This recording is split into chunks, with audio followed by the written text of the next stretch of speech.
Hi, everybody. Welcome to our family service for today. It is the beginning of Holy Week, and we've got a very special family service for you today where we're going to be thinking a bit about Holy Week and what happens and what it means for us as Christians. And we had our first services in church, or in the churchyards at least, but in person. The first services since Christmas that we've done in person. So that was lovely this morning. And Toby is going to tell you a little bit about what happened at St. Peter's this morning. Hey, where are you? Here. And say hello. What are you holding, Toby? I'm holding a palm leaf. And why are you holding a palm leaf? Because it's Palm Sunday. It's Palm Sunday today. What is Palm Sunday? Do you know? I think it's when. I think it's when. I think it's when.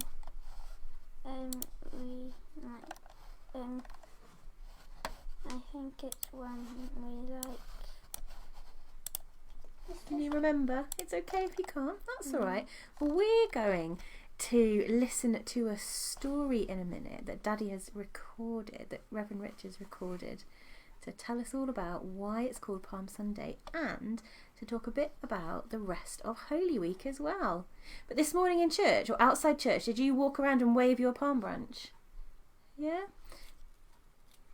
I didn't have a palm branch. Or did you have a little cross? No. We had a palm branch, didn't we? There you Some go. palm crosses as well. You might have some crosses at home or a palm branch. So I'm going to play a video now. And this is a video that I recorded last week for the schools, but we thought it would be a nice thing to share with you as well today. And this is telling the story of Holy Week.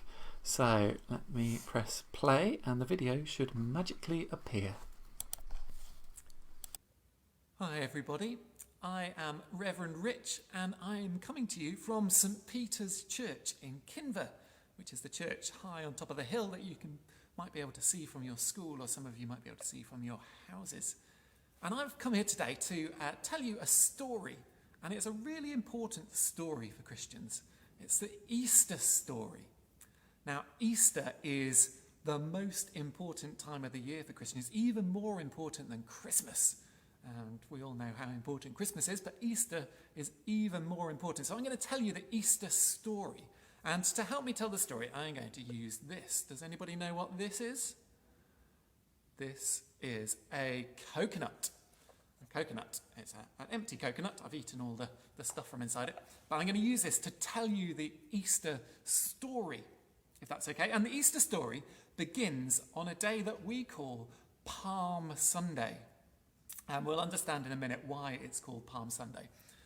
And on Palm Sunday, Jesus made his way to a city called Jerusalem. Now, Jerusalem was the capital city of the country called Israel. And so that's a bit like London is for us. And cities in those days, they had a big wall around the outside. You might have done some studies about cities in the olden days. And they had a wall around the outside, and in the wall there were some gates. And Jesus came to Jerusalem to celebrate with his friends a festival called the Passover.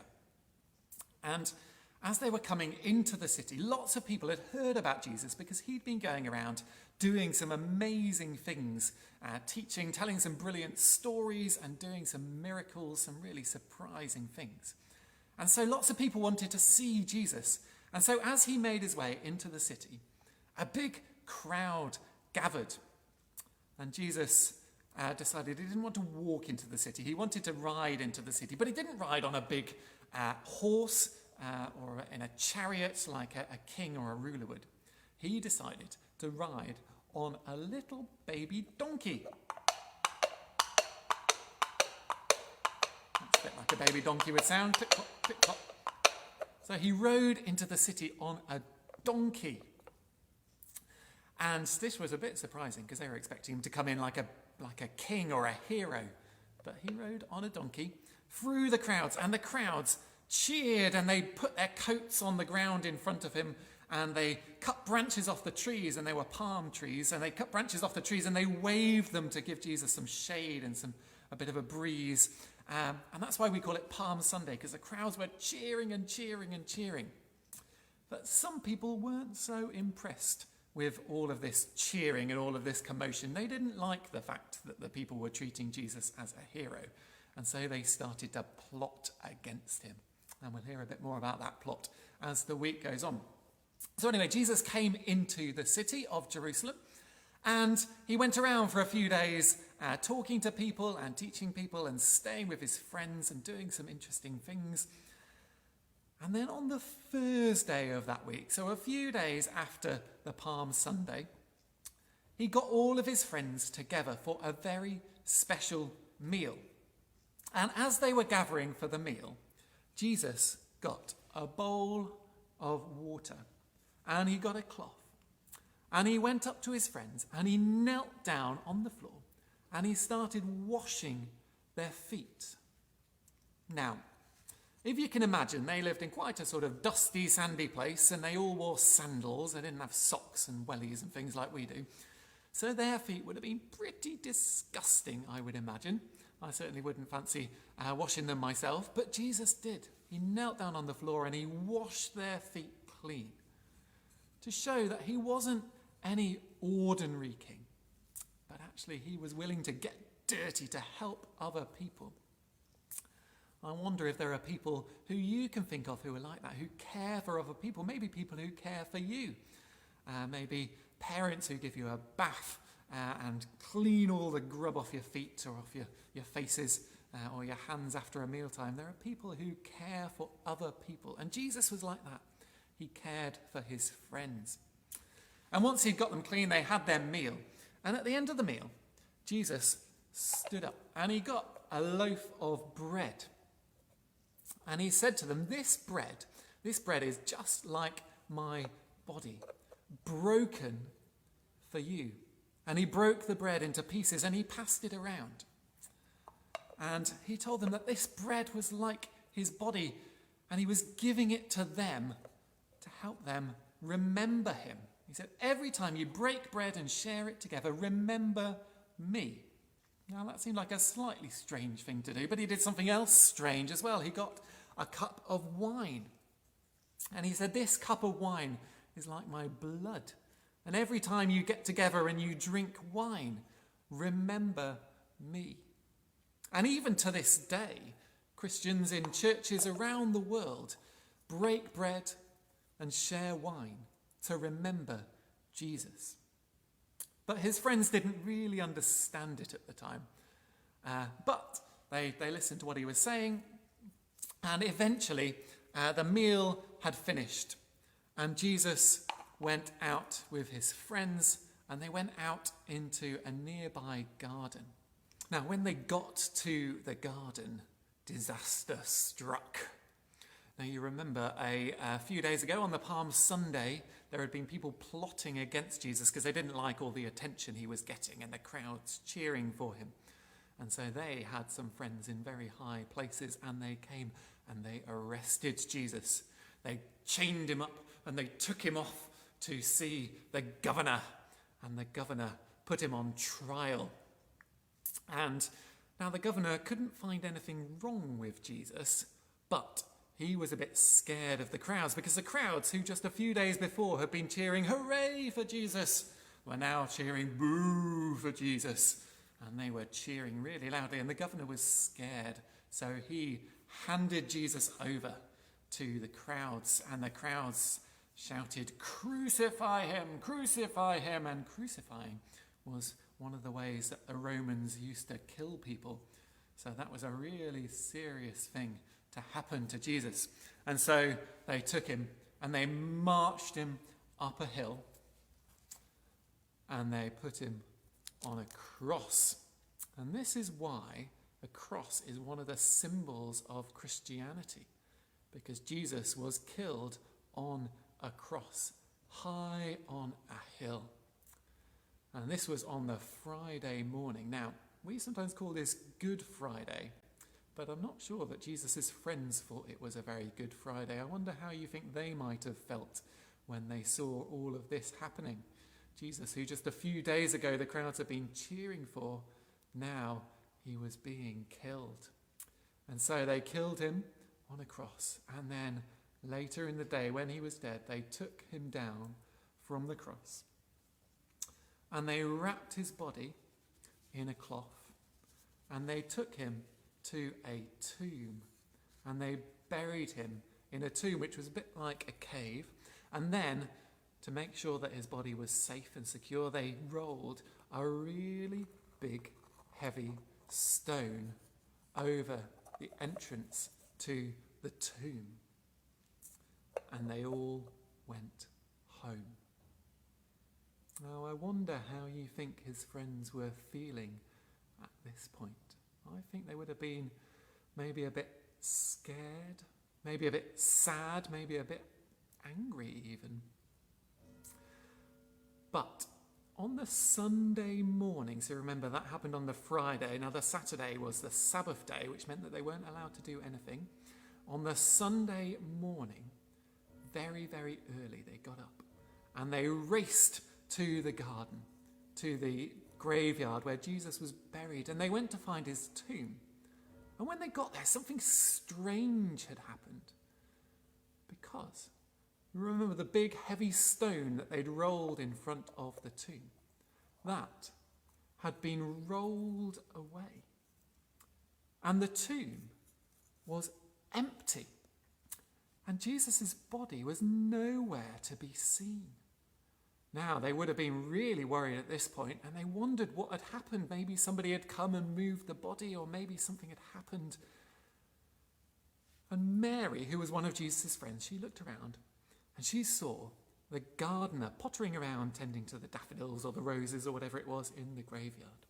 And she went to the gardener and she said, "Excuse me, do you know what's happened to my friend's body?" And the gardener looked at her and he said, "Mary." He called her by name, and she realised that this wasn't the gardener at all. This was Jesus. He'd come back to life again. And she ran and she told all of Jesus' other friends, and they came and they saw Jesus for themselves. And for the next few weeks, they all met with Jesus and they ate with him and they spent time with him. And that is the Easter story. And the point of the Easter story for Christians is that this empty tomb where Jesus' body was laid and then where Jesus rose from the dead, the point of the story is that God's love, God's power is more powerful than anything in the world. So we all face sad things in our lives. We all have things that worry us or scare us or make us upset. But God's love is more powerful than any of those. And so that is the Easter story. That is what Christians celebrate at Easter. We celebrate that Jesus is alive and he is always with us. And whatever we're doing, however we're feeling, whatever we're going through, we can talk to him, we can share with him. And do you know what Christians call that? We call it praying.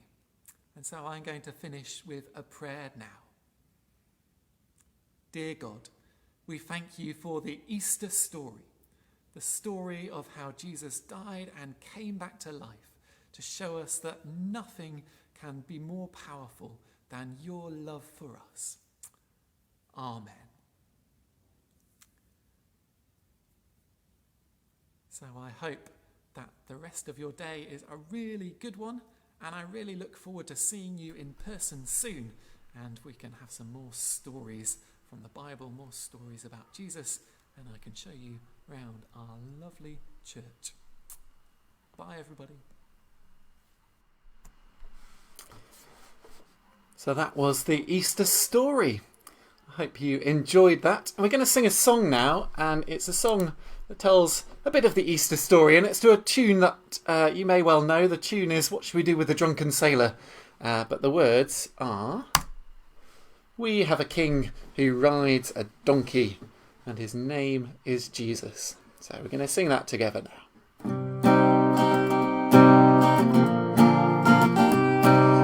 We have a king who rides a donkey. We have a king who rides a donkey. We have a king who rides a donkey, and his name is Jesus. Jesus, the king is risen. Jesus, the king is risen. Jesus, the king is risen early in the morning. Trees are waving a royal welcome. Trees are waving a royal welcome. Trees are waving a royal welcome for the king called Jesus. Jesus, the king is risen. Jesus, the king is risen. Jesus, the king is risen early in the morning.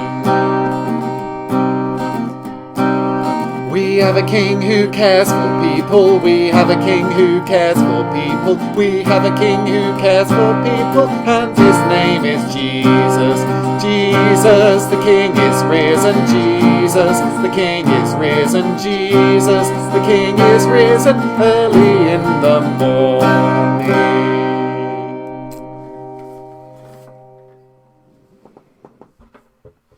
I often wonder why they didn't go for Hooray and Up He Rises for the chorus of that, but anyway, it's so I hope you've enjoyed our family service today, a slightly different one. Not as many children kicking around us, but they're all off playing in the other room. They weren't very keen today, but I hope you've enjoyed it anyway. And that Easter story that we've just heard together just now, we'll be telling it different ways over Holy Week. Lots of different services going on, so do keep an eye on the Facebook pages for details of all the different services that will be happening as we journey together through this Holy Week. But whatever the rest of your afternoon, your evening holds, thank you for joining us, and I do hope and pray that you have a good and a blessed evening. So take care, everybody. Bye.